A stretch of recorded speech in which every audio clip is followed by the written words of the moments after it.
ಶ್ರೀ ಗುರುಭ್ಯೋ ನಮಃ. ಕೃಷ್ಣಾಯ ವಾಸುದೇವಾಯ ಹರೆಯೇ ಪರಮಾತ್ಮನೆ ಪ್ರಣತಃ ಕ್ಲೇಶನಾಶಾಯ ಗೋವಿಂದಾಯ ನಮೋ ನಮಃ. ಹರೇ ಶ್ರೀನಿವಾಸ. ಶ್ರೀ ಗುರು ರಾಘವೇಂದ್ರಾಯ ನಮಃ. ಶ್ರೀ ಸತ್ಯಾತ್ಮತೀರ್ಥ ಗುರುಭ್ಯೋ ನಮಃ. ಶ್ರೀ ಜಗನ್ನಾಥದಾಸ ಗುರುಭ್ಯೋ ನಮಃ. ಎಲ್ಲರಿಗೂ ನಮಸ್ಕಾರ. ನಾವು ಪಂಚತನ್ಮಾತ್ರ ಸಂಧಿ ಸಾರವನ್ನು ನೋಡ್ತಾ ಇದ್ದೀವಿ. ಯಾವುದೂ ವಿಷಯ ಬಿಟ್ಟಿಲ್ಲ, ಸಂಕ್ಷಿಪ್ತವಾಗಿ ಕೂಡ ವಿಷಯ ಎಲ್ಲ ಕವರ್ ಮಾಡ್ತಾ ಇದ್ದೀನಿ ನಾನು. ಎಲ್ಲ ಗುರುಗಳ ಅನುಗ್ರಹ. ಅದೇ ಇಲ್ಲಿ ನಾವು ಹರಿಕಥಾವಸಾರದಲ್ಲಿ ಏನು ವಿಷಯ ಇದೆ ಅಷ್ಟಾದರೂ ತಿಳಿಯಬೇಕು. ಕ್ಲಿಷ್ಟವಾಗಿದೆ ವಿಷಯ. ಸ್ವಲ್ಪ ಪದೇ ಪದೇ ಇದು ವಿಡಿಯೋ ಕೇಳಿದರೆ ನಿಮಗೆ ಅರ್ಥ ಆಗ್ತದೆ. ಇನ್ನು ಬೇರೆಯವ್ರಿಗೂ ಸುಧಾರ ನೀವು ಪ್ರಚೋದನೆ ಮಾಡಿ. ಹರಿಕಥಾವಸಾರ ಮನೆಗೆ ಹೋಗಬೇಕು. ಹಾಗೆ ಅವ್ರಿಗೂ ಅಧ್ಯಯನ ಮಾಡಿ ಸ್ವಲ್ಪ ಪಾರಾಯಣ ಮಾಡಲಿಕ್ಕೆ ಸ್ವಲ್ಪ ಪ್ರಚೋದನೆ ಮಾಡಿ, ಪ್ರಸಾರ ಮಾಡಿ. ದೇವರು ಎಲ್ಲರಿಗೂ ಒಳ್ಳೆಯದು ಮಾಡಲಿ ಅಂತ. ಇನ್ನು ಪಂಚತನ್ಮಾತ್ರ ಸಂಧಿಯ 8 ನುಡಿ ಮುಗಿದಿದೆ. 9ನೇ ನುಡಿಯನ್ನು ನೋಡೋಣ. ಇಲ್ಲಿ ಈ ನುಡಿಯಲ್ಲಿ ಆದಿಭೌತಿಕ, ಆಧ್ಯಾತ್ಮಿಕ, ಆದಿದೈವಿಕ ಈ 3 ಶಬ್ದ ಬಂದಿದೆ. ಈ ಶಬ್ದದ ಅರ್ಥವನ್ನು ಮೊದಲು ಎಕ್ಸ್ಪ್ಲೇನ್ ಮಾಡಿ, ಆಮೇಲೆ ಇದರಲ್ಲಿ ಅರ್ಥವನ್ನು ನೋಡೋಣ. ಆದಿಭೌತಿಕ ಅಂತಂತಂದ್ರೇನು? ಇದು ನಮ್ಮ ದೇಹ ದೈಹಿಕ, ನಮ್ಮ ಪಂಚಮಹಾಭೂತದಿಂದ ಆದಂಥ ಇದು ದೇಹ. ಅದಕ್ಕೆ ಇದು ದೈಹಿಕವಾದಂಥದ್ದು ಏನು ನಮಗೆ ತಾಪ ಆಗ್ತದೋ ಅದಕ್ಕೆ ಆದಿಭೌತಿಕ ತಾಪ ಅಂತ ಹೇಳ್ತೇವೆ. ತಾಪತ್ರಯ ಅಂತ. ತಾಪ ಅಂತಂದರೆ ತೊಂದರೆ ಆಗೋದು. ತ್ರಯ ಅಂತಂದರೆ 3. ಈ 3 ವಿಧವಾದಂಥದ್ದು ನಮಗೆ ತೊಂದರೆಗಳನ್ನು ಆಗ್ತಾ ಇರ್ತದೆ. ಸೊ ಇದು ಆದಿಭೌತಿಕ ಅಂತಂದರೆ ಪಂಚಮಹಾಭೂತದಿಂದ ಆದಂಥ ನಮ್ಮ ಶರೀರ. ಈ ಶಾರೀರಿಕವಾದಂಥದ್ದು ಏನು ತೊಂದರೆ ಆಗ್ತದೆ ಅದಕ್ಕೆ ಅದು ಆದಿಭೌತಿಕ ಅಂತ ಹೇಳ್ತೀವಿ. ಆಮೇಲೆ ಆಧ್ಯಾತ್ಮಿಕ ಅಂತ ಬಂದದೆ. ಅಂದರೆ ನಮ್ಮ ಆತ್ಮ ಅಂತ ಒಳಗಡೆ ನಾವಿರ್ತೀವಿ. ನಾವು ನಮಗೆ ಆತ್ಮಕ್ಕೆ ನಮಗೆ ಶಾಂತಿ ಸಿಗ್ತು ಅಂತ ಅನ್ನಿಸ್ತೈತೆ ಹೇಳ್ತೀವಲ್ಲ, ಅದಕ್ಕೆ ಅಂದರೆ ನಮಗೆ ಮನಸ್ಸಿಗೆ ಸಂತೋಷ ಆಗ್ತದೆ. ಅದೇ ರೀತಿಯಾಗಿ ಮನಸ್ಸಿಗೆ ತೊಂದರೆ ಆಗ್ತಂತಾರೆ. ಅದು ಆಧ್ಯಾತ್ಮಿಕ ತೊಂದರೆ, ತಾಪ ಅಂತ ಹೇಳ್ತೀವಿ. ಅದು ಆಧ್ಯಾತ್ಮಿಕ ತಾಪ ಅಂತ ಹೇಳ್ತೀವಿ. ಆಮೇಲೆ ಇನ್ನೊಂದು ಆದಿದೈವ ಅಂತ ಹೇಳ್ತೀವಿ. ಅಂದರೆ ದೇವತೆಗಳಿಂದ ತಾಪ. ದೇವತೆಗಳ ಕೋಪ ಆದರೆ ನಮಗೆ ಈ ಮಹಾಪೂರ್ ಬರೋದು, ಸುನಾಮಿ ಆಗೋದು, ಭೂಕಂಪ ಆಗೋದು, ಇದರಂಥದ್ದು ನಮಗೆ ತೊಂದರೆ ಆಗ್ತದೆ. ದೇವತೆಗಳ ಕೋಪವಾದರೆ ನಮ್ಮ ಮೇಲೆ ದೇವತೆಗಳ ಕೋಪ ಆದರೆ ಹಂಗಾಗ್ತದೆ. ಸೊ ಇದು 3 ರೀತಿಯಾದಂಥದ್ದು ತಾಪಗಳು ನಮಗೆ. ಅದಕ್ಕೆ ತಾಪತ್ರಯ ಅಂತ ಹೇಳ್ತೀವಿ. ಸೊ ಆದಿಭೌತಿಕ, ಆಧ್ಯಾತ್ಮಿಕ, ಆಮೇಲೆ ಆದಿದೈವಿಕ ಇದು 3 ತಾಪತ್ರಯಗಳು. ಈ 3 ತಾಪತ್ರಯಗಳಲ್ಲಿ ಭಗವಂತನು ರೂಪಗಳು ಯಾವುದು, ಎಷ್ಟು ರೂಪದಿಂದ ಭಗವಂತ ಇದರಲ್ಲಿ ಇದ್ದಾನೆ ಅಂತ. ಅಂದರೆ ನಮಗಿದು ಹರಿಕಥಾವಸಾರ ನಮಗೆ ಏನು ಹೇಳ್ಕೊಡ್ತದೆ ಅಂತಂದರೆ ಪ್ರತಿಯೊಂದೂ ನಮಗೆ ಭಗವಂತನೇ ಕೊಡ್ತಾನೆ ಅಂತ. ಅದು ನಮ್ಮ ಕರ್ಮಾನುಸಾರವಾಗಿ ನಮಗೆ ಕೊಡ್ತಾನೆ ಭಗವಂತ ಅಂತ. ಸೊ ಇಲ್ಲಿ ಎಷ್ಟು ರೂಪದಿಂದ ಇದ್ದಾನೆ ಅದರೊಳಗೆ ಅಂದ್ಕೊಂಡು ಹೇಳ್ಕೊಡ್ತಾ ಇದ್ದಾರೆ. 574. ತುಂಬ ಜನ ಅಲ್ಲಿ 24 ಅಂತ ಓದುತ್ತಾರೆ. ಅಲ್ಲ, ಅದು 74, 74. 574 ಅಂದರೆ 574 ರೂಪದಿಂದ ಆದಿಭೌತಿಕದಲ್ಲಿ ಭಗವಂತ ಇದ್ದಾನೆ ತಿಳಿಯುವುದು. 5 ಏಕವಿಂಶತಿ. 5 2 ಕೂಡಿಸಿರಿ 7 ಆಯ್ತು. 7 ಏಕವಿಂಶತಿ 21. ಅಂದರೆ 721 ರೂಪದಿಂದ ಆಧ್ಯಾತ್ಮದಲ್ಲಿ ಇದ್ದಾನೆ. ಭೇದಗಳ 230 ಮೇಲೊಂದು ಅಧಿಕ. ಅಂದರೆ 231 ರೂಪದಿಂದ ಆದಿದೈವದಗಳು ಭಗವಂತ ವ್ಯಾಪ್ತನಾಗಿದ್ದಾನೆ. ಆಮೇಲೆ ಭೇದಗಳೇ ಇಲ್ಲ ಅಂತ. ಭೇದಗಳಿಲ್ಲ 200. ಅಲ್ಲಿ ಈ ಎಲ್ಲ ರೂಪದಲ್ಲಿ ಅಂದರೆ ಆದಿಭೌತಿಕ, ಆಧ್ಯಾತ್ಮಿಕ, ಆದಿದೈವತೆಗಳು ವಿಶಿಷ್ಟ ರೂಪದಿಂದ ಭಗವಂತ ವ್ಯಾಪ್ತನಾಗಿ ಇದ್ದಾನೆ.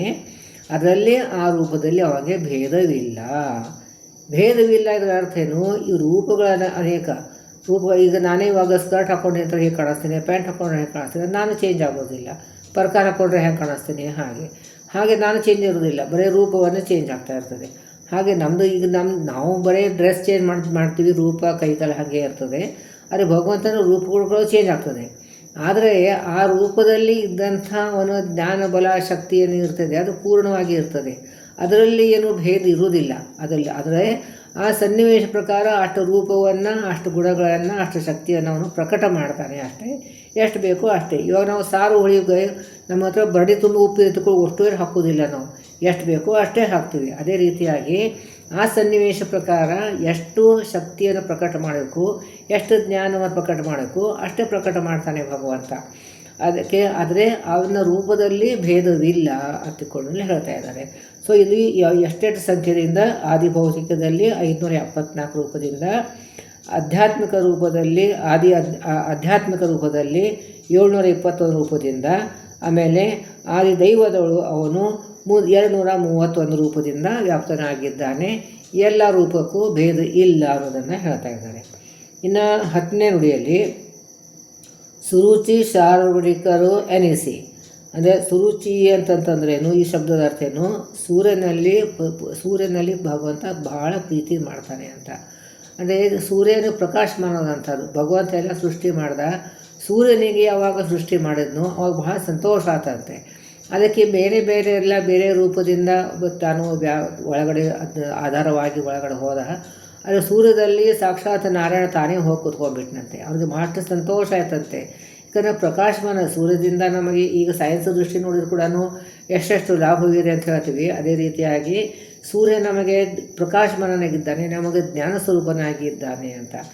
ಅದಕ್ಕೆ ಸೂರ್ಯನಲ್ಲಿ ವಿಶೇಷವಾದಂಥ ಪ್ರೀತಿ ಇದ್ದಂಥದ್ದು ಭಗವಂತ. ಅದರಲ್ಲಿ ಕಾಂತಿನೂ ಇದೆ, ಪ್ರಕಾಶಮಾನವಾಗಿದ್ದಾನೆ, ಕಾಂತಿನೂ ಇದೆ.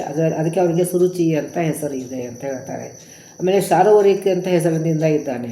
ಅಂದರೆ ಇಲ್ಲಿ ಹಸುರರಿಗೆ ಹಿಂಸೆ ಕೊಡುವಂಥದ್ದು, ಹಸುರರಿಗೆ ಹಿಂಸೆ ಕೊಟ್ಟು ನಮಗೆ ಒಂದು ಒಳ್ಳೆಯ ಜನಕ್ಕೆ ಒಂದು ಶಕ್ತಿ, ಒಂದು ರಕ್ಷಣೆ ಕೊಡುವಂಥದ್ದು ಒಂದು ರೂಪ ಅದಂತೇಳಿ. ಸುರುಚಿ ಶಾರ್ವಿಕರೆನಿಸಿ ಸಂಕರುಷಣ ಪ್ರದ್ಯುಮ್ನ ಶಶಿ ಭಾಸ್ಕರೊಳಗೆ 60 ರೂಪದಲ್ಲಿ. ಅಂದರೆ ಇಲ್ಲಿ ಸಂಕರ್ಷಣರೂಪಿ ಪರಮಾತ್ಮ ಸೂರ್ಯನಲ್ಲಿ ವ್ಯಾಪ್ತನಾಗಿದ್ದಾನೆ, ಪ್ರದ್ಯುಮ್ನ ರೂಪಿ ಪರಮಾತ್ಮ ಚಂದ್ರನಲ್ಲಿ ವ್ಯಾಪ್ತನಾಗಿದ್ದಾನೆ ಅಂತ. ಸೂರ್ಯಚಂದ್ರನಲ್ಲಿ ಅಲ್ಲಿ ವ್ಯಾಪ್ತನಾಗಿದ್ದಾನೆ, ಹಗಲು ರಾತ್ರಿ ಎಲ್ಲ ಸೂರ್ಯಚಂದ್ರನಲ್ಲಿ ವ್ಯಾಪ್ತನಾಗಿದ್ದಾನೆ ಭಗವಂತ ಅಂತ ಹೇಳ್ತಾ ಇದ್ದಾರೆ. ಅದಕ್ಕೆ 60 ರೂಪದೆ 360 ರೂಪ. 360 ರೂಪ ಹೇಗೆ ಬಂತು ಅಂತಂದರೆ ಹಗಲು 360, ರಾತ್ರಿ 360 ಈ ರೂಪದಿದ್ದಾನೆ. ಕರೆಸಿಕೊಮ್ಮನು, ಅದಕ್ಕೆ ಅಲ್ಲಿಯೇ ಕರೆಸ್ಕೊಳ್ತಾನೆ ಅವನು. ಸಂವತ್ಸರ. ಅಂತಂದ್ರೇನು, ಪ್ರಕಾಶ ಕೊಡುವನು ಅಂತ. ಹಗಲಿಗೆ ಅಂತ ಹೇಳ್ತೀವಿ, ಅಂತ ಹಗಲಿಗೆ ಅಂತ ಹೇಳ್ತೀವಿ. ಅಲ್ಲಿ 360 ರೂಪದಿಂದ ಅಲ್ಲಿ ಹಗಲು, 360 ರಾತ್ರಿ. ಅದಕ್ಕೆ ಸೂರ್ಯಚಂದ್ರದಂದು ಇಲ್ಲಿ ಗಣನೆ ಮಾಡ್ತಾ ಇದ್ದಾರೆ. ಅಲ್ಲಿ 360 ರೂಪದಿಂದ ಈ ರೂಪದಲ್ಲಿ ಕರೆಸಿಕೊಂಬನು ಸಂವತ್ಸರ ನೆನಪನು. ಅದೇ ಅಲ್ಲಿರುವ ವರ್ಷಕ್ಕೂ, ಅಂದರೆ ಇಷ್ಟೇ 360 ರೂಪ ಆದಮೇಲೆ ಒಂದು ಸಂವತ್ಸರ ಅಂತ ಹೇಳ್ತೀವಿ. ಸೊ ಇಲ್ಲಿ 60 ಸಂವತ್ಸರ, ಅದಕ್ಕೆ ನಾವು ಷಷ್ಟಾಬ್ದಿ ಅಂತ ಹೇಳ್ತೀವಿಲ್ಲ, ಸಂವತ್ಸರ 60 ಇದೆ. ಅಂದರೆ ಆ 60 ಸಂವತ್ಸರ ನೋಡಿದಂಥ ವ್ಯಕ್ತಿ ಆಸೆ ಆ 60 ಸಂವತ್ಸರ ಒಳಗೆ ನಮಗೆ ಆಯುಷ್ಯ ಕೊಟ್ಟು ಈ ಸಾಧನೆ ಮಾಡಿಸಿ, ಆರೋಗ್ಯ ಕೊಟ್ಟು ಸಾಧನೆ ಮಾಡಿಸಿದಂಥದ್ದು ಒಂದು ಕರ್ಮ ಸಮರ್ಪಣೆ ಅಂತ ಕೂಡ ಒಂದು ಷಷ್ಟಾಬ್ದಿ ನಾವು ಮಾಡ್ತೀವಿ. ಅದು ಅಂದರೆ ಇದು ಭಗವಂತನಿಗೆ ನಾವು ಮಾಡಿದಂಥ ಕರ್ಮಗಳನ್ನು ಸಮರ್ಪಣೆ. ಯಾಕಂದರೆ ನಾವು ಚಿಕ್ಕ ವಯಸ್ಸಿನಲ್ಲಿ ಜ್ಞಾನ ಇರೋದಿಲ್ಲ, ಒಮ್ಮೊಮ್ಮೆ ಜ್ಞಾನ ಇರೋದೇ ಕಡಿಮೆನೇ, ಬಹಳ ಕಡಿಮೆ ನಾವು ಎಲ್ಲ ಸಮರ್ಪಣೆ ಡೇ ಟು ಡೇ ಮಾಡಿರೋದಿಲ್ಲ. ಅದಕ್ಕೆ ನಾವು 60 ವರ್ಷದಲ್ಲಿ ಮಾಡಿದಂಥ ಎಲ್ಲ ಸತ್ಕರ್ಮಗಳನ್ನು ನಿನಗೆ ಸಮರ್ಪಣೆ ಅಂತ, ಅದಕ್ಕೋಸ್ಕರ. ಆಮೇಲೆ ಒಂದು ಕೃತಜ್ಞತಾ ಸಮರ್ಪಣೆ, ಅಂದರೆ 60 ವರ್ಷ ನಮಗೆ ಆಯುಷ್ಯ ಕೊಟ್ಬಿಟ್ಟು ನಮ್ಮ ಕಡೆಯಿಂದ ಸಾಧನೆ ಮಾಡಿಸಿದೆಯಪ್ಪ ಭಗವಂತ, ಅದಕ್ಕೆ ನಿನಗೆ ಕೃತಜ್ಞತೆ ಸಮರ್ಪಣೆಗೋಸ್ಕರ ಅದನ್ನು 60 ವರ್ಷ ಶಾಂತಿ ಅಂತಂದರೆ ಅದು ಸಮರ್ಪಣೆ ಅಂತ, ಕೃತಜ್ಞತಾ ಸಮರ್ಪಣೆ ಮಾಡುವಂಥ ಪದ್ಧತಿ ನಮ್ಮಲ್ಲೇ ಇದೆ. ಸೊ ಅದಕ್ಕೆ ಇಲ್ಲಿ 360 ಹಗಲು, 360 ದಿವಸ, ಹಾಗೆ ಒಂದು ಸಂವತ್ಸರ. ಅದೇ ರೀತಿಯಾಗಿ 60 ಸಂವತ್ಸರ ಬರ್ತದೆ. ಸಂವತ್ಸರ ನೆನಪನು ವಿಶಿಷ್ಟ ನಾಮದಲ್ಲಿ ಅರಿತವರಿಗೆ ಆರೋಗ್ಯ ಭಾಗ್ಯವನು ಇವ ಆನಂದಮಯ. ಅಂದರೆ ಈ ರೀತಿಯಾದಂಥದ್ದು ಯಾರು ಚಿಂತನೆ ಮಾಡ್ತಾರೋ ಅವರು ವಿಶೇಷವಾಗಿ ಅಂಥದ್ದು ಆರೋಗ್ಯನ ಕೊಡ್ತಾರೆ. ಈ ಸಂಧಿಯನ್ನು ಆರೋಗ್ಯ ಕೊಡೋಕ್ಕೋಸ್ಕರ ಈ ಸಂಧಿ ಇದೆ.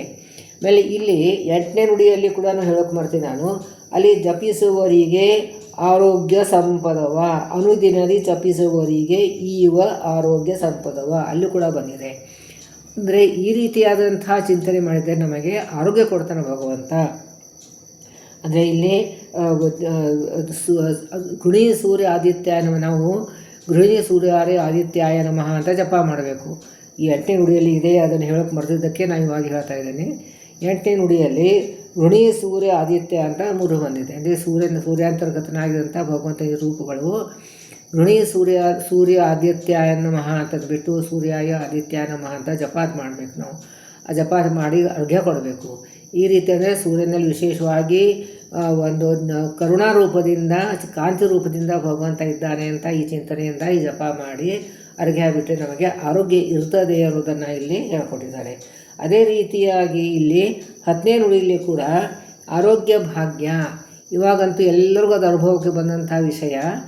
ಎಲ್ಲಕ್ಕಿಂತ ದೊಡ್ಡ ಸಂಪತ್ತು ಅಂದರೆ ಆರೋಗ್ಯ.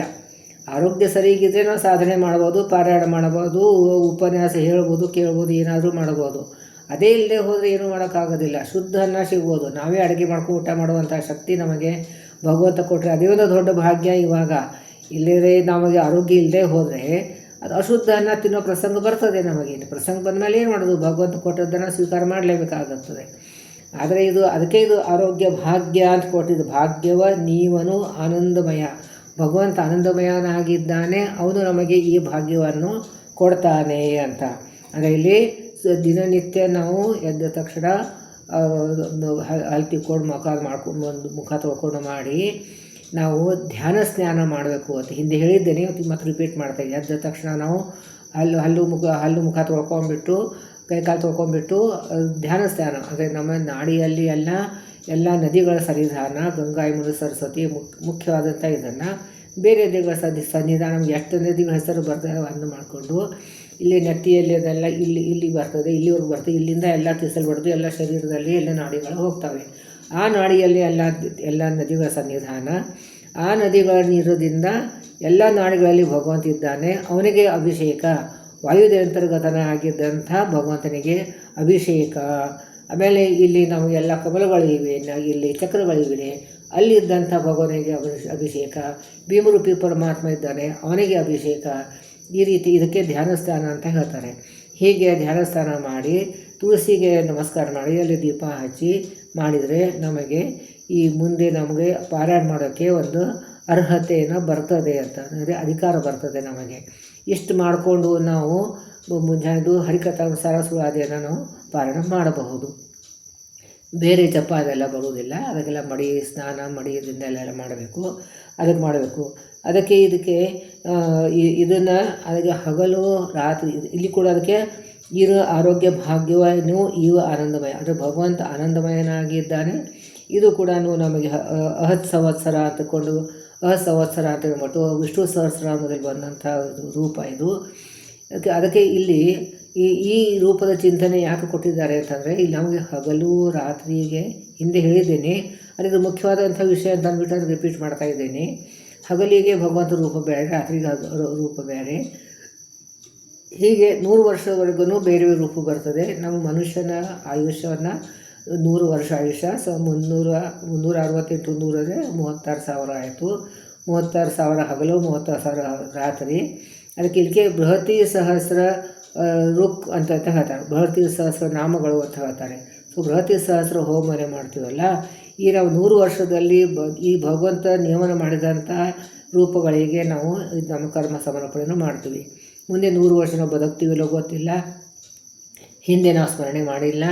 ಅದಕ್ಕೆ ಈ ಜನ್ಮದಲ್ಲಿ ಬಿದ್ದಂಥ 100 ವರ್ಷ ಆಯುಷ್ಯದಲ್ಲಿ ನೀವು ಹಗಲು ರಾತ್ರಿ ಮಾಡಿಸಿದಂಥ ಒಂದು ಕರ್ಮಗಳಿಗೆ ನೀವು ಸಮರ್ಪಣೆ ಅಂತ ಅಂದ್ಬಿಟ್ಟು ಅಷ್ಟು 72,000 ರೂಪಾಯಿ ಆಗ್ತದೆ. ಅದರಿಂದ ಇದು 360 ಅಂದರೆ 720 ಆಯಿತು. ಅದಕ್ಕೆ 1000 ರೂಪದಿಂದ ಸಹಸ್ರ ರೂಪದಿಂದ ವಿಷ್ಣು ಸಹಸ್ರನಾಮದಿಂದ ಅದಕ್ಕೆ ಗುಣಿಸಿದರೆ 72,000 ಆಗ್ತದೆ. ಸೊ ಇದಕ್ಕೆ 72,000 ನಾಡಿಗಳು, 72,000 ಹಗಲು ರಾತ್ರಿ ಕೂಡಿಸಿದ್ರೆ ಅಷ್ಟು ರೂಪಗಳನ್ನು ಬರ್ತವೆ. ಆ ರೂಪಗಳಿಗೆ ನಾವು ಕರ್ಮಗಳನ್ನು ಸಮರ್ಪಣೆ ಮಾಡ್ತೀವಿ. ಅದಕ್ಕೆ ಬೃಹತಿ ಸಹಸ್ರ ಹೋಮ ಅಷ್ಟು ಮಹತ್ವ. ಅದನ್ನು ನಾವು ದೇಹದಲ್ಲಿನೇ ಬೃಹತಿ ಸಹಸ್ರ ಹೋಮವನ್ನು ಚಿಂತನೆ ಮಾಡಬಹುದು. ನಮ್ಮ ಎಲ್ಲ ಎಲುಬುಗಳೇನಿದ್ದೇವೆ ಅದನ್ನೇ ಹೋಮದ ಕುಂಡ, ಅದ್ರ ಮೇಲೆ ಇದ್ದಂಥ ಈ ಸಪ್ತಧಾತುಗಳನ್ನು ಅದಕ್ಕೆ ಕವಚ, ಆಮೇಲೆ ಇಲ್ಲಿ 10 ಇಂದ್ರಿಯಗಳನ್ನೇ ಅವು ಹೋಮ ಒಳಗಳಿಂದ ಸಣ್ಣ ಹೋಮಗಳು ಕುಂಡಗಳು ಇರ್ತವೆ. ಅದನ್ನು ಮೇನು ಕುಂಡಗಳು ಅದಕ್ಕೆಲ್ಲ ಈ ಭೀಮರೂಪಿ ಪರಮಾತ್ಮ ಅದನ್ನು ಆಹುತಿಯನ್ನು ಹಾಕ್ತಾನೆ. ಎಲ್ಲ ಇಂದ್ರಿಯಗಳ ಅಭಿಮಾನ ದೇವತೆಗಳೆಲ್ಲ ಅದನ್ನು ನಾವು ಮಾಡಿದಂಥ ಕರ್ಮಗಳನ್ನ ಕೊಡ್ತಾರೆ. ಅದು ಭೀಮರೂಪಿ ಪರಮಾತ್ಮ ಸ್ವೀಕಾರ ಮಾಡಿಬಿಟ್ಟು ಅಲ್ಲಿ ಆಹುತಿ ಹಾಕ್ತಾನೆ. ಅಲ್ಲಿ ನಮ್ಮ ಸ್ವರೂಪದಲ್ಲಿದ್ದಂಥ ನರಸಿಂಹರೂಪಿ ಪರಮಾತ್ಮಲ್ಲಿ ಕೂತಿರ್ತಾನೆ, ಅವನು ಸ್ವೀಕಾರ ಮಾಡ್ತಾನೆ. ಇದು ನಮ್ಮ ದೇಹದಲ್ಲಿ ಬೃಹತಿ ಸಹಸ್ರ ಹೋಮದ ಚಿಂತನೆ ಮಾಡ್ಬೋದು ಅಂತ ಹಿಂದೆ ಹೇಳಿದ್ದೀನಿ. ಆದರೆ ಇದು ಇಂಪಾರ್ಟೆಂಟ್ ಅಂದ್ಬಿಟ್ಟು ಕೆಲವರು ಎಲ್ಲ ವಿಡಿಯೋನ ನೋಡಿರೋದಿಲ್ಲ.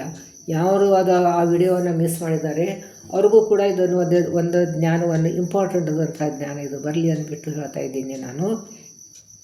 ಸೊ ಈ ರೀತಿಯಾಗಿ ನಾವು ಏನು ಯಾಕೆ ಕೊಡ್ತೀವಿ, ಅದಕ್ಕೆ ವಿಶಿಷ್ಟವಾದಂಥ ಆರೋಗ್ಯ ಭಾಗ್ಯ, ಅದೇ ದೊಡ್ಡ ಭಾಗ್ಯ ಆಗಿದೆ. ಇವಾಗ ಮನೆಗಳಲ್ಲಿ ನೋಡಿ ಎಲ್ಲರಿಗೂ ಅನಾರೋಗ್ಯದ ಒಂದು ತೊಂದರೆ ಇದೆ, ತಾಪತ್ರಯ ಅಂತ ಇದ್ನಲ್ಲ, ಅದೆಲ್ಲ ಇದೆ. ಅದನ್ನು ಯಾಕಂದ್ರೆ ಇಷ್ಟು ಕೊಡುವಂಥ ಶಕ್ತಿ ಹೇಗೆ ಬಂತು ಭಗವಂತನಿಗೆ? ಅವನು ಆನಂದಮಯನಾಗಿದ್ದಾನೆ. ಸೊ ಅವನು ಆನಂದಮಯನಾಗಿದ್ದದ್ದಕ್ಕೆ ಇಷ್ಟೆಲ್ಲ ಅವನು ಕೊಡೋಕ್ಕೆ ಸಾಧ್ಯವಿದೆ ಅನ್ನೋದನ್ನು ಅಲ್ಲಿ ಹೇಳ್ತಾ ಇದ್ದಾರೆ. ಸೊ ಅದು ಆಯಾ ಸಂವತ್ಸರಿಗೆ ಆ ಸಂವತ್ಸರಕ್ಕೆ ಒಂದು ಹೆಸರು, ಆ ಹೆಸರದಿಂದ ಭಗವಂತ ಆ ಸಂವತ್ಸರದಲ್ಲಿ ಇರ್ತಾನೆ. ಸೊ ಹಗಲಿಗೆ ಒಂದು ರೂಪ ಬೇರೆ, ರಾತ್ರಿಗೆ ಒಂದು ರೂಪ ಬೇರೆ, ಈ ವರ್ಷಕ್ಕೆ ರೂಪ ಬೇರೆ.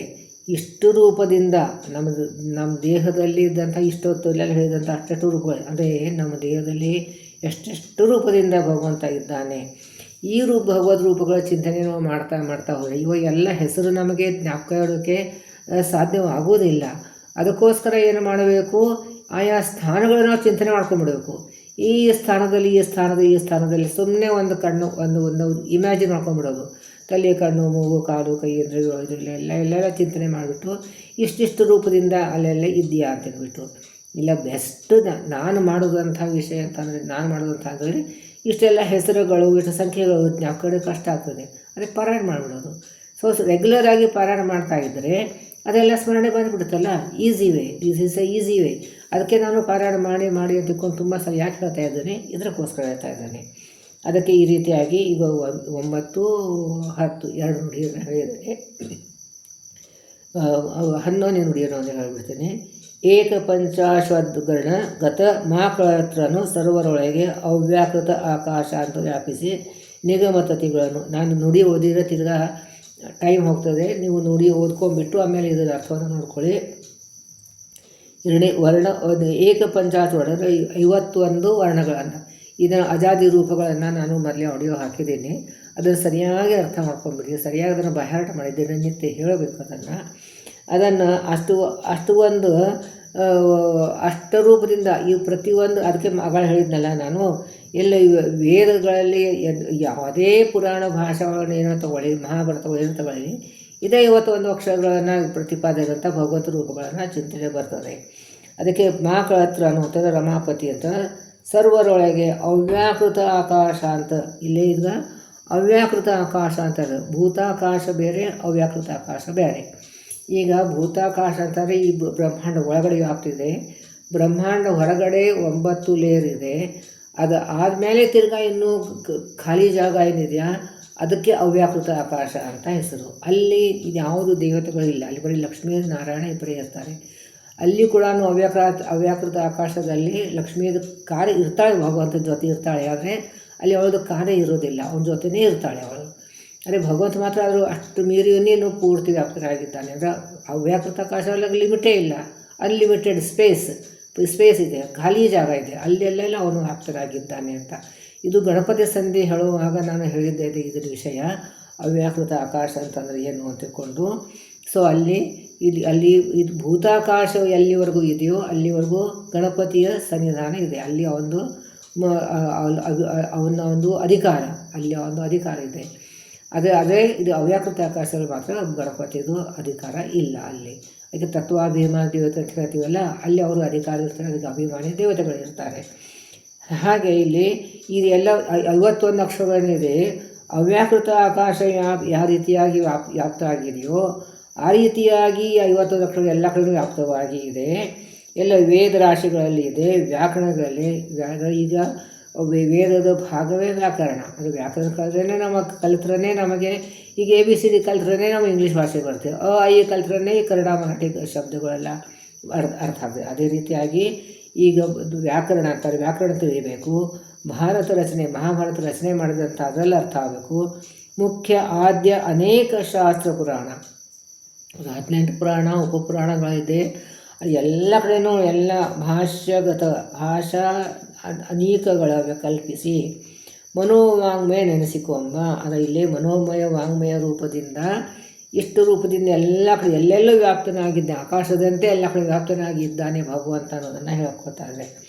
ಅದೇ ಮನೋಮನ ವಾಂಗ್ಮಯ ರೂಪ ಎಲ್ಲೆಲ್ಲಿವರೆಗೂ ಬಂದಿದೆ ನೋಡಿ. ಎಲ್ಲಿ ನಾವು ಅರಳಿ ನುಡಿಯಿಂದ ಸ್ಟಾರ್ಟ್ ಮಾಡಿದ್ದೇವೆ ಇಲ್ಲಿವರೆಗೂ ಮುಗಿದಿಲ್ಲ, ಇನ್ನು ಅಲ್ಲಿವರೆಗೂ ವ್ಯಾಪ್ತನಾಗಿದ್ದಾನೆ. ಅಂದರೆ ಇಲ್ಲಿ ವಾಂಗ್ಮಯ ಪ್ರಪಂಚ, ಈ ವಾಂಗ್ಮಯ ಪ್ರಪಂಚದಲ್ಲಿ ವ್ಯಾಪ್ತನಾಗಿದ್ದಾನೆ. ಅಂದರೆ ಎಷ್ಟು 4,32 ಕೋಟಿ ಗ್ರಂಥಗಳಿವೆ. ಆ ಎಲ್ಲ ಗ್ರಂಥಗಳಲ್ಲಿ 51 ಅಕ್ಷರನೇ, ಅದ್ರ ಬಿಟ್ಟಂತೂ ಬೇರೆ ಇರಲಿಲ್ಲ. ಎಷ್ಟು ವಿಚಿತ್ರವಾಗಿದೆ ನೋಡಿ. ನಮಗೆ ಇದನ್ನು ಯೋಚನೆಗೆ ಬಂದಿರೋದಿಲ್ಲ. ದಡ ಮಾತಾಡ್ತೀವಿ, ಏನೇನೋ ಹಾಳಾಟೆ ಹೊಡಿತೀವಿ, ಶಬ್ದಗಳನ್ನು ಉಪಯೋಗ ಮಾಡ್ತೀವಿ. ಆದರೆ ಈ ಎಲ್ಲ ಶಬ್ದಗಳಲ್ಲಿ ಈ 51 ಅಕ್ಷರ ಬಿಟ್ಟರೆ ಬೇರೆ ಯಾವುದೂ ಇಲ್ಲ ಅಕ್ಷರಗಳನ್ನು, ಬೇರೆ ಶಬ್ದ ಅದರಿಂದಲೇ ಶಬ್ದ ಬರ್ತಾವೆ ಅಂತ. ಅದಕ್ಕೆ ಈ ಪ್ರತಿಯೊಂದು ಅಕ್ಷರಕ್ಕೂ ಭಗವಂತ ಪ್ರತಿಪಾದನೆ ಆಗಿದ್ದಾನೆ. ಅದಕ್ಕೆ ಒಳ್ಳೆಯ ಮಾತನ್ನು ಆಡಬೇಕು. ಇದರಲ್ಲಿ ಭಗವಂತನ ರೂಪಗಳು ನಾವು ಎಲ್ಲ ಭಗವಂತನ ರೂಪಗಳೇ ಇವೆ. ಆ ರೂಪಗಳನ್ನ ಒಳ್ಳೆಯ ಅರ್ಥದಿಂದ ನಾವು ಉಪಯೋಗ ಮಾಡ್ಕೋಬೇಕು. ಆಮೇಲೆ ಅದಕ್ಕೆ ಇದು ಮೌನ ವ್ರತಕ್ಕೆ ಯಾಕೆ ಅಷ್ಟು ಮಹತ್ವ ಅಂತಂದರೆ, ಈ ಎಲ್ಲ ಭಗವಂತನ ರೂಪಗಳು ನಾವು ಮಾತಾಡೋಕೆ ಕೊಟ್ಟಿದ್ದಾನೆ, ಅದು ವ್ಯರ್ಥವಾಗಿ ಉಪಯೋಗ ಮಾಡಬಾರ್ದು ಅಂತ. ಈಗ ನಾವು ದುಡ್ಡು ಗಳಿಸಿರ್ತೀವಿ, ಸುಮ್ಮನೆ ಸುಳ್ಳೆ ಖಾಲಿ ಪುಕ್ಕಟ್ಟು ಅದನ್ನ ಖರ್ಚು ಮಾಡಬೇಕು ರೀ ಅಂತಂತೀವಿ, ವೇಸ್ಟ್ ಮಾಡಬಾರ್ದು ಅಂತಂತೀವಿ. ಹಾಗೆ ಇದನ್ನು ವೇಸ್ಟ್ ಮಾಡಬಾರ್ದು. ಅದಕ್ಕೆ ಭಗವಂತನ ವೇಸ್ಟ್ ಅಂತಂದ್ರೇನು, ಭಗವಂತ ಅದು ಖಾಲಿ ನಮ್ಮದು ದುಡ್ಡು ಖಾಲಿ ಆಗ್ತದೆ ಅಂತ ವೇಸ್ಟ್ ಅಂತಂತೀವಿ. ಭಗವಂತನ ರೂಪ ಖಾಲಿ ಏನಾಗೋದಿಲ್ಲ. ಆದರೂ ಹಿತವಾಗಿ ಮಿತವಾಗಿ ಅದನ್ನು ಉಪಯೋಗ ಮಾಡಬೇಕು. ಮೌನ ವ್ರತ ಅದಕ್ಕೆ ಅಷ್ಟು ಮಹತ್ವದ್ದು. ಅದೇ ನಮ್ಮ ಲೌಕಿಕವಾಗಿ ಶಬ್ದಗಳಿಗೆ ಭಗವಂತನ ಶಬ್ದಗಳನ್ನು ಉಪಯೋಗ ಮಾಡಲಾರ್ದೆ ಭಕ್ತ ಬರೀ ಒಂದು ಚಿಂತನೆಗೋಸ್ಕರನೇ ಈ ರೂಪಗಳ ಚಿಂತನೆ ಮಾಡಬೇಕು ಅಂಥದಕ್ಕೋಸ್ಕರ ಮೌನ ವ್ರತಕ್ಕೆ ಅಷ್ಟು ಮಹತ್ವ ಇದೆ. ಹಾಗೆ ಲೌಕಿಕವಾದಂಥ ವಿಷಯದಲ್ಲಿ ಭಗವಂತನ ರೂಪಗಳನ್ನು ಚಿಂತನೆ ಮಾಡೋದು ಬೇಡ. ಅದು ನಾವು ಬರೀ ಅವಾಗ ಆ ಟೈಮಲ್ಲಿ ನಾವು ಭಗವಂತನ ರೂಪ ಚಿಂತನೆ ಮಾಡ್ಬೋದು, ಜಪ ಮಾಡ್ಬೋದು, ಪಾರಾಯಣ ಮಾಡ್ಬೋದು. ಲೌಕಿಕವಾದಂಥ ಶಬ್ದವನ್ನು ಮಾತಾಡಬಾರ್ದು ಅಂತ ಇದು ಅರ್ಥ. ಇದು 9 ಅಂದರೆ ಇದೆಲ್ಲ ಗಹನವಾದಂಥ ವಿಷಯ. ಪದೇ ವಿಡಿಯೋ ನೋಡ್ಕೊಂಬಿಟ್ಟು ಇದು ಅರ್ಥ ಮಾಡ್ಕೊಳ್ರಿ. ಜ್ಞಾಪಕ ಇಟ್ಕೊಳ್ಳೋಕ್ಕೆ ಕಷ್ಟ ಆಗ್ಬೋದು, ಆದರೆ ಇದು ಅರ್ಥ ಮಾಡಿಕೊಂಡ್ರೆ ನೀವು ಪಾರಾಯಣ ಮಾಡುವಾಗ ಇದನ್ನು ಹೇಳಿದ್ದೆಲ್ಲ ವಿಷಯ ತಲೆಗೆ ಬರ್ತದೆ. ಅವಾಗ ಎಷ್ಟು ಸಂತೋಷ ಆಗ್ತದೆ, ಬಹಳ ಖುಷಿ ಆಗ್ತದೆ. ಆವಾಗ ಇದು ಹೌದಲ್ಲ, ಜಗನ್ನಾಥದಾಸರು ನಮಗೆ ಎಷ್ಟು ದೊಡ್ಡದಾದಂಥ ಜ್ಞಾನವನ್ನು ಕೊಟ್ಟಿದ್ದಾರಲ್ಲ ಅಂತಂದ್ಬಿಟ್ಟು ಆವಾಗ ನಾವು ಕೂಡ ಮಾತಾಡುವಾಗ ಲೌಕಿಕವಾಗಿ ಮಾತಾಡುವಾಗ ಎಚ್ಚರವಾಗಿರ್ತೀವಿ. ಕೆಟ್ಟ ಶಬ್ದಗಳನ್ನು ಉಪಯೋಗ ಮಾಡಬಾರ್ದು, ಅನರ್ಥವಾಗಿ ವ್ಯರ್ಥ ಶಬ್ದವನ್ನು ಉಪಯೋಗ ಮಾಡಬಾರ್ದು, ವ್ಯರ್ಥ ಹರಟೆ ಹೊಡಿಬಾರ್ದು. ಭಗವಂತನ ಚಿಂತನೆ ಮಾಡೋಕ್ಕೂ ಅವ್ರ ಬಗ್ಗೆನೇ ಮಾತಾಡಬೇಕು ಅನ್ನೋದನ್ನು ಈ ಬುದ್ಧಿ ನಮಗೆ ಬರ್ತದೆ, ಈ ಅಟಿಟ್ಯೂಡ್ ನಮಗೆ ಬರ್ತದೆ. ಅಂತೂ ನಾವು ಹರಿಕಥಾನುಸಾರ ಕಲಿತದ್ದನ್ನು ನಾವು ನಮ್ಮ ಆಚರಣೆಯಲ್ಲಿ ತರೋಕ್ಕೆ ಪ್ರಯತ್ನ ಪಡಬೇಕು, ಬಹಳಷ್ಟು ಪ್ರಯತ್ನ ಪಡಬೇಕು. ಮುಖ್ಯವಾಗಿ ಇನ್ನೊಬ್ಬರನ್ನು ನಿಂದನೆ ಮಾಡಬಾರ್ದು, ಅವ್ರದ್ದು ಕಮ್ಮಿಯನ್ನು ಎಣಿಸಬಾರ್ದು. ಆ ಕಮ್ಮಿಗಳು ನಮ್ಗಳೂ ಇರ್ತವೆ, ದೋಷಗಳು ಎಲ್ಲರಲ್ಲೂ ಇರ್ತವೆ. ಆ ದೋಷಗಳನ್ನು ಹೈಲೈಟ್ ಮಾಡ್ಕೊಂಡು ಹೋಗಬಾರ್ದು. ಆ ದೋಷಗಳನ್ನು ನಾವು ನೋಡಿದ್ರು ಕೂಡ ಆ ರೀತಿಯಾಗಿ ನಾವು ಮಾಡಬಾರ್ದು ಅನ್ನೋದನ್ನು ಎಚ್ಚರ ಇರಬೇಕು, ವಿನಃ ನಿಂದನೆ ಮಾಡಬಾರ್ದು. ಅವರಲ್ಲಿದ್ದಂಥ ಒಳ್ಳೆಯ ಗುಣಗಳನ್ನು ನಾವು ನೋಡಿ ನಾವು ಕಲಿಬೇಕು, ಆ ರೀತಿ ನಾವು ಇರಬೇಕು ಅಂತ ಪ್ರಯತ್ನ ಪಡಬೇಕು. ಈ ಹರಿಕಥಾನುಸಾರ ಅಧ್ಯಯನ ಮಾಡೋದ್ರಿಂದ ಮತ್ತು ನಾವು ಅದನ್ನು ಪಾರಾಯಣ ಮಾಡೋದ್ರಿಂದ ಈ ಗುಣಗಳು ನಮ್ಮಲ್ಲಿ ಬರ್ತವೆ, ಖಂಡಿತವಾಗಿ ಬರ್ತವೆ. ಅದಕ್ಕೆ ನೀವು ನೋಡಿ ಎಷ್ಟೋ ಜನ ಸತತವಾಗಿ ಅಧ್ಯಯನ ಮಾಡ್ತಾರೆ, ಮಡಿ ಮೈಲಿಗೆಯನ್ನು ಮೇಂಟೈನ್ ಮಾಡ್ತಾರೆ. ಅವ್ರ ಮುಖದ ಮೇಲೆ ಏನೋ ಒಂಥರ ಕಾಂತಿ ಇರ್ತದಲ್ಲ, ಎಷ್ಟು ಒಂಥರ ತೇಜ್ ಇರ್ತದೆ. ಅದು ಸೌಂದರ್ಯ, ಮಂಡು ಮೂಗಿರ್ಬೋದು, ಕಪ್ಪು ಬಣ್ಣ ಇರ್ಬೋದು, ಏನೋ ಇರ್ಬೋದು. ಆದರೆ ಮುಖದ ಮೇಲೆ ಒಂಥರ ಕಾಂತಿ ಇರ್ತದೆ. ಆ ಕಾಂತಿ ಯಾಕೆ ಬಂದಿರ್ತದೆ? ಈ ರೀತಿಯಾದಂಥ ಚಿಂತನೆ. ಅಂದರೆ ಅವ್ರ ಒಳಗಡೆ ಅಹಂಕಾರ, ಮಮಕಾರ ಪ್ರಮಾಣ ಬಹಳ ಕಡಿಮೆ ಆಗಿರ್ತದೆ, ಪೂರ್ತಿ ಹೋಗೋದಿಲ್ಲ. ನಮ್ಮ ಮನುಷ್ಯ ಜಾತಿ ಪೂರ್ತಿ ದೇವತೆಗಳಿಗೆ ಸ್ವಲ್ಪ ಪ್ರಮಾಣದಲ್ಲಿ ಇರ್ತದೆ, ನಮಗೆ ಜಾಸ್ತಿ ಪ್ರಮಾಣದಲ್ಲಿ ಇರ್ತದೆ. ಅದ್ರದ್ದು ಕೂಡ ಪ್ರಮಾಣ ಸ್ವಲ್ಪ ಕಡಿಮೆ ಆಗ್ತದೆ. ಅದಕ್ಕೆ ನಾನು ಪದೇ ತುಂಬ ಪ್ರಯತ್ನ ಪಡ್ತಾ ಇದ್ದೀನಿ. ನಾನು ಗುರುಗಳಿಗೂ ಪ್ರಾರ್ಥನೆ ಮಾಡ್ತಾ ಇದ್ದೀನಿ, ಬಹಳಷ್ಟು ಜನ ಇದು ಹರಿಕಥಾನುಸಾರ ಪಾರಾಯಣ ಮಾಡಲಿ ಅಂತ. ನೀವು ಕೂಡ ಇದನ್ನು ಪ್ರಸಾರ ಮಾಡೋಕ್ಕೆ ಪ್ರಯತ್ನ ಪಡಿ. ಬಹಳಷ್ಟು ಜನ ಹರಿಕಥಾನುಸಾರ ಪಾರಾಯಣ ಮಾಡಿ ಎಲ್ಲರೂ ಸಂತೋಷವಾಗಿರಬೇಕಂತಲೇ ಒಂದು ಉದ್ದೇಶ. ಭಗವಂತ ಹತ್ತಿರ ಆಗ್ತಾನೆ, ಗುರುಗಳ ವಿಶೇಷ ಅನುಗ್ರಹ ಆಗ್ತದೆ. ಸತತವಾಗಿ ಪಾರಾಯಣ ಮಾಡ್ಕೋತಾ ಇರೋಣಂತೆ. ನೀವು ಮಾಡಿ, ನಾನು ಮಾಡ್ತೇನೆ, ಎಲ್ಲರೂ ಮಾಡೋಣ, ಎಲ್ಲರೂ ಸಂತೋಷವಾಗಿರೋಣ. ನಾಹಂ ಕರ್ತ ಹರಿಕರ್ತ, ಹರಿಪ್ರೇರಣೆಯ ಹರಿಪ್ರೀತ್ಯರ್ಥ, ಪತಿ ಅಂತರ್ಗತ, ಗುರು ಅಂತರ್ಗತ, ತತ್ವಾಭಿಮಾನ ಜೀವಿತ ಅಂತರ್ಗತ, ಭಾರತೀಯ ಮುಖ್ಯ ಪ್ರಾಣಾಂತರ್ಗತ, ಶ್ರೀ ಲಕ್ಷ್ಮೀ ವೆಂಕಟೇಶ ಅರ್ಪಣಮಸ್ತು, ಅಭಿನ್ನ ಮಧ್ವಾನ ಕೃಷ್ಣ ಅರ್ಪಣಮಸ್ತು. ಇನ್ನೊಂದು ವಿಷಯ ಅಂತಂದರೆ, ನೀವು ಇದರಲ್ಲಿ ಕಮೆಂಟ್ಸ್ ಬಾಕ್ಸ್ನಲ್ಲಿ ನಿಮ್ಮ ಕಮೆಂಟ್ಸನ್ನು ಹಾಕಿ, ನಿಮಗೆ ಏನಾದ್ರು ಸುಧಾರಬೇಕಾದ್ರೆ ಹೇಳಿ. ಮತ್ತು ನಾನು ಹೇಳಿದ್ದನ್ನು ನೀವು ಲೈಕ್ ಸೈನ್ ಹಾಕಿ, ನಿಮ್ಮ ಅನಿಸಿಕೆಗಳನ್ನು ನನಗೆ ಮುಟ್ಟೋ ಹಾಗೆ ಮಾಡಿ. ನಾನು ಹೇಳಿದ್ದನ್ನು ನಿಮಗೆ ಹೇಗೆ ಅನ್ನಿಸ್ತು ಅನ್ನೋದನ್ನು ನೀವು ನನಗೆ ತಿಳಿಸಿದರೆ ನಾನು ಇನ್ನಷ್ಟು ಸುಧಾರಣೆ ಮಾಡ್ಕೋಬೋದು. ಅಥವಾ ನನಗೆ ಎನ್ಕರೇಜ್ಮೆಂಟ್ ಸಿಗ್ತದೆ, ಅದರಿಂದ ನನಗೆ ಸಂತೋಷ ಆಗ್ತದೆ, ಎನ್ಕರೇಜ್ಮೆಂಟ್ ಸಿಗ್ತದೆ. ನೀವು ಅನಿಸಿಕೆಗಳನ್ನು ಅವಶ್ಯವಾಗಿ ಒಂದು ಥಮ್ಸಪ್ ಮಾಡಿದ್ರೆ ತಿಳಿಸಿ, ಅಥವಾ ನೀವು ಮೆಸೇಜ್ ಮಾಡಿ ಆ ರೀತಿಯಾಗಿ ತಿಳಿಸೋಕ್ಕೆ ನನಗೆ ಪ್ರಯತ್ನ ಪಡಿದರೆ ನನಗೆ ಬಹಳ ಅನುಗ್ರಹ ಆಗ್ತದೆ, ನನಗೆ ಸಂತೋಷ ಆಗ್ತದೆ, ಸುಧಾರಣೆಯೂ ಆಗ್ತದೆ. ಅದಕ್ಕೆ ದಯವಿಟ್ಟು ನಿಮ್ಮ ಅನಿಸಿಕೆಗಳನ್ನು ತಿಳಿಸಿ. ಎಲ್ಲರಿಗೂ ನಮಸ್ಕಾರ.